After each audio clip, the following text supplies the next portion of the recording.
kemudian diimami oleh sahabat Ubay bin Ka'ab untuk laki-laki, yang untuk perempuannya oleh sahabat Tamim Ad-Dari. Setiap 4 rakaat setelah melaksanakan 2 salam, setiap 4 rakaat dengan 2 salam, maka mereka beristirahat, rehat dulu, santai, minum dulu. Jadi kalau para sahabat kan pikiran, ya, santainya itu pikiran, doa. Sehingga sholat yang 20 rakaat itu dengan beberapa kali jeda, maka ini disebut dengan tarawih. Tarawih adalah jamak dari tarwihah. Tarwihah adalah jeda atau waktunya jeda atau suatu jeda. Tarwihah berarti itu masdar. Jeda. Tarawih adalah jeda-jeda.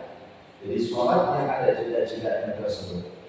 Ketika jeda tersebut, boleh tidak melakukan aktivitas seperti minum? Boleh.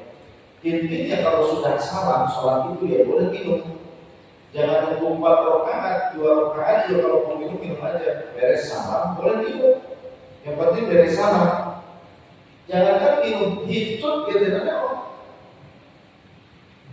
Tapi dilanjut ya enggak, dulu. Kalau kentut ya dulu. Beres salam, assalamualaikum warahmatullahi wabarakatuh, gitu ya.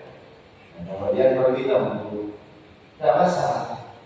Atau makan gorengan dulu 12 menit, baik. Oke, 12 menit. Jadi Rasulullah SAW menyebut tarawih itu sebagai qiyam Ramadan. Para sahabat di zaman Rasul menyebutnya sebagai qiyam Ramadan. Tapi di zaman Sayyidina Umar maka disebut tarawih, jamak dari tarawihah. Dan Rasulullah SAW dalam suatu riwayat Sayyidah Aisyah tidak pernah membagi dari 11 rakaat di Ramadan ataupun di luar Ramadan. Maka ini bukan sholat tarawih. Karena sholat tarawih di nama lainnya di zaman Rasul disebutnya qiyam Ramadan, hanya dilaksanakan di bulan Ramadan. Di luar Ramadan tidak dilaksanakan di qiyam Ramadan atau alias sholat tarawih. Para sahabat tidak melaksanakan sholat tarawih di luar Ramadan. Jadi istilah tarawih khusus hanya untuk di Ramadan. Kalau yang 11 rakaat tidak pernah bertambah jumlahnya, maksimalnya 11 rakaat dilaksanakannya bisa di Ramadan dan di luar Ramadan. Apa? Salat di witir jamaah.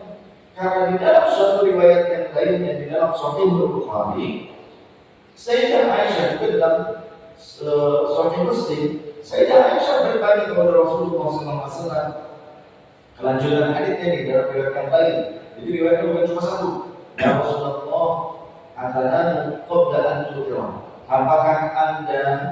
Apakah engkau tadi tidur dulu sebelum engkau sholat witir? Ini rangkaian kalimatnya. Jadi kalimat yang Sayyidah Aisyah riwayatkan tentang Rasul tidak pernah menambahi dari 11 rakaat di Ramadan atau di luar Ramadan. Ada keterangan selanjutnya atau ada redaksi kalimat lanjutannya. Ya Rasulullah, adzan qabla an tu'tiram. Wahai Rasulullah, apakah engkau tadi sholat kayak engkau tadi tidur dulu sebelum engkau witir? Maka Rasulullah menjawab, ya Aisyah, inna ainayya talamani wa la yanam qalbi. Sesungguhnya 2 mata mungkin terpejam, 2 mata memang tertidur, tapi aku tidak pernah tertidur hatiku. Hatiku tidak pernah tertidur. Mungkin mataku terpejam, tapi hatiku tidak lemah. Nah, dari kalimat redaksi kalimat hadis yang sempurna ini dapat kita pahami yang pertama, rakaatnya sholat witir atau jumlah sholat witir paling banyak adalah 11 rakaat.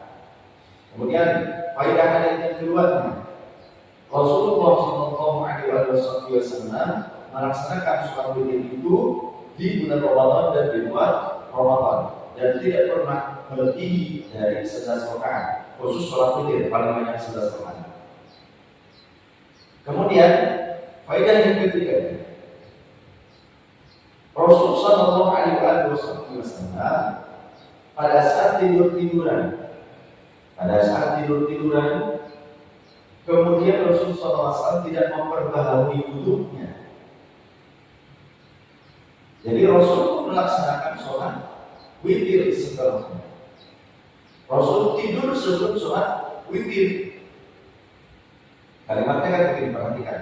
Ya Rasulullah, atana qabla tidur. Apakah kau tadi tidur dulu sebelum witir? Sebelum melaksanakan sholat witir tidur dulu? Karena Sayyidah Aisyah aneh, Rasulullah tiduran merem, tapi pas bangun langsung sholat witir. Maka Rasul berkata, ya Aisyah, inna ainaka tadamani kembali ke kepala. Sungguhnya dua mataku tadi memang terpejam, tapi sesungguhnya aku masih sadar. Aku tidak dalam keadaan tidur.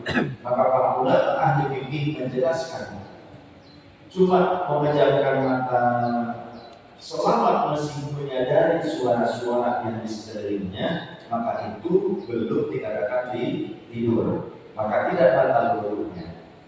Ya. Jadi kalau kita cuma menjadikan mata terbahankan, bagaimana yang penting tidak batal, yang penting tidak akan keluar, tidak keluar gas dari tubuh. Kemudian kita masih menyadari suara-suara di sekitar kita, meskipun mungkin kita tidak terlalu paham dengan ucapan-ucapan orang yang ngobrol. Tapi masih terdengar, meski sempat-sempat masih terdengar suara itu, maka itu belum dikategorikan melek, belum dikategorikan tidur yang membatalkan wudhu.